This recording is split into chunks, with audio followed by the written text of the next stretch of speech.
14쪽입니다. 고용인에 대해서 공부를 해보도록 하겠습니다. 고용인은 직원을 말합니다. 직원, 종업원을 지칭하는 말입니다.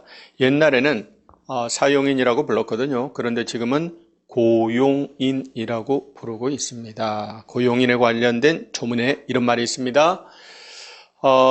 고용인 관련된 법조문을 한번 살펴봅시다. 고용인은 먼저 둘 수 있는 임의적 사항입니다.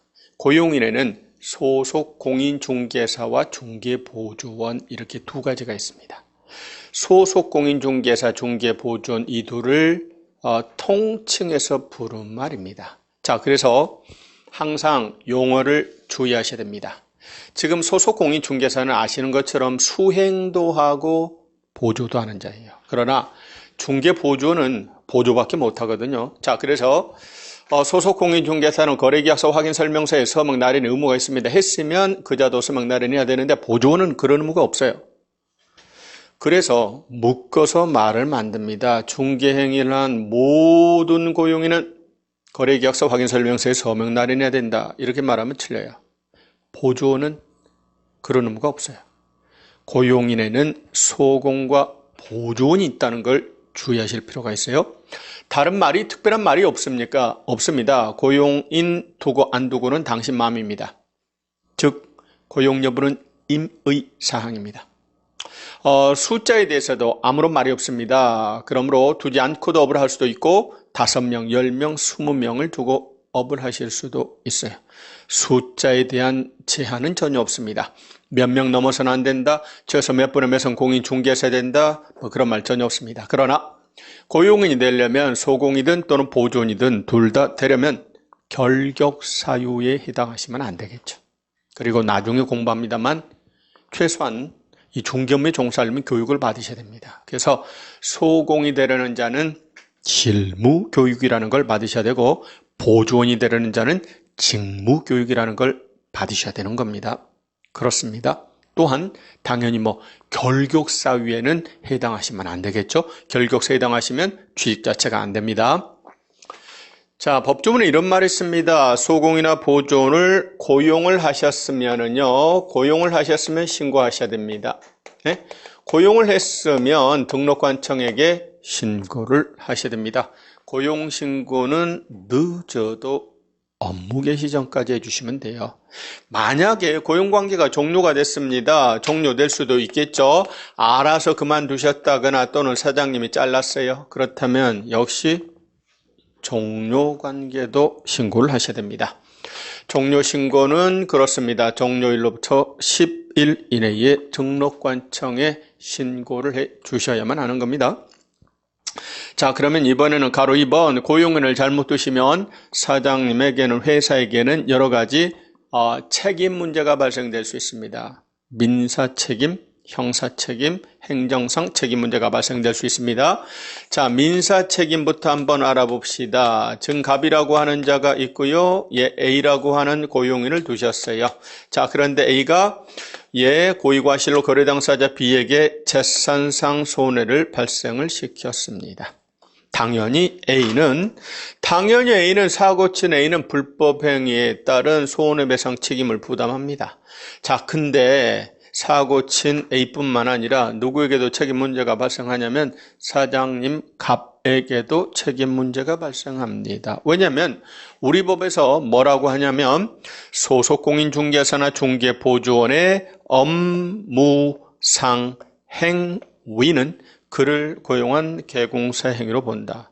A의 업무상 행위는 곧 갑의 행위로 봅니다. 따라서 A가 사고친 건 갑이 사고친 거나 마찬가지입니다. 따라서 갑도 책임을 집니다. 이때 A는 불법행위에 따른 손배 책임을 집니다. 그리고 사장님 갑은 사용자 책임으로서 손배 책임을 집니다. 결국 B에 대해서 A하고 갑 모두 다 책임을 져야 돼요. A는 책임 안 지고 갑만 진다 아닙니다. 네? 또는 A가 책임지고 갑이 책임지지 않는다 아닙니다. 둘 다 책임지는 연대하여 책임을 져야 되는 일종의 부진정 연대 채무 관계 놓인다 이렇게 말해요. 예? 일종의 연대처분 관계론입니다. 자, A도 책임 있고 갑도 책임 있는 겁니다. 자, 따라서 B는 선택해서 A한테 또는 갑한테 책임을 물을 수도 있습니다. 또는 I, 공동으로 책임을 물을 수도 있습니다. 또는 일방에게, 전액에 대한 책임을 물을 수도 있습니다. 만약에 사장님, 갑이 다 물어주셨어요. 그렇다면 사장님, 갑은 억울하잖아요. 누군가에게 받아낼 수 있어야 됩니다. 누구에게요? 사고친 A한테 네가 물어내. 그렇죠? 지금 A의 가름에서 갑이 물어줬다 그 말입니다. 따라서 갑은 사고친 A한테 책임을 물을 수 있다. 구상권을 행사할 수 있다. 이렇게 말합니다. 자, 그렇습니다. A의 업무상 행위는 갑의 행위로 봅니다. 그래서 직원을 잘못 두시면 사장님에게 민사 책임 문제가 발생합니다. 그런데 그 반대의 경우는 성립하지 않습니다. 사장님이 사고 쳤는데 직원에게 책임 문제가 돌아가는 경우는 없지요. 그렇죠? 예, 반대의 경우는 성립하지 않습니다. 하나만 더. A 행위는 갑의 행위로 봅니다. 갑과 A의 관계를 살펴봅시다. A 행위는 곧 갑의 행위입니다. 갑이 A를 관리 감독을 대충 했는가 철저히 했는가 그런 거 묻지 않습니다. 예? 행위는 곧 갑의 행위로 봅니다. 갑과 A 관계에 있어서는요. 결론은 뭐예요? 무과실책입니다. 그 말입니다. 관리 감독을 철저히 했음에도 불구하고 사고 쳤어도 사장인 갑은 책임을 져야 됩니다. 무과실책임으로서 강력한 손배 책임 문제가 발생됩니다. 자, 이어서 형사 책임에 대해서 알아봅시다. 양벌 규정에 관한 이야기인데요. 법조문에 이런 말이 있습니다. 지금 A가 소속 공인 중개사입니다. 중개 보조원입니다.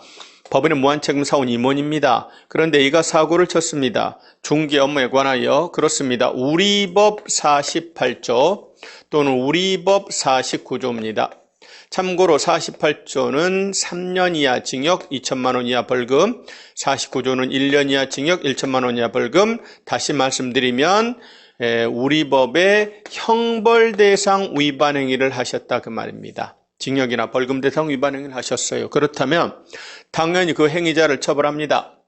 뿐만 아니라 누구한테도, 개공사한테도 그렇습니다. 사장님한테도 법인한테도 해당 조에 규정된 벌금형을 과하는 겁니다. 다시요.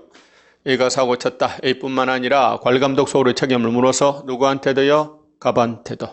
갑에게도 책임을 묻습니다. 그런데 직원이 사고를 쳤는데 사장님이 책임지고 징역은 가지 않습니다. 뭐에 그칩니까? 벌금형 선고에 그치는 거지 징역 가는 건 아닙니다. 자, 그래서 A하고 갑에게 늘 동일한 형사책임 문제가 발생되는 건 아니겠죠. A는 징역 갈 수도 있어요. 사고 친 당사자는. 그러나 양벌 규정이 적용된 사장님 갑은 어디에 그쳐요? 벌금형 선고. 벌금이라는 형벌의 종류 중에 하나죠. 형사책임 문제가 발생될 수 있습니다. 무슨 벌금형인가요? 해당 조에 규정된 벌금형이라고 되어 있습니다. 이 말은 무슨 말입니까? 얘가 3년 이하 징역 2천만 원 이하 벌금 대상 위반 행위하면 그렇습니다. 2천만 원 이하 벌금형이고 얘가 1년 이하 징역 또는 1천만 원 이하 벌금형 대상 위법 행위를 했으면 1천만 원 이하 벌금형 선고 대상이다. 이때 그 범위가 그렇다는 이야기일 뿐입니다. 선고되는 금액이 반드시 같다는 뜻은 아니죠. 너 300이면 얘도 300, 얘 400이면 얘도 400 그런 뜻은 아닙니다.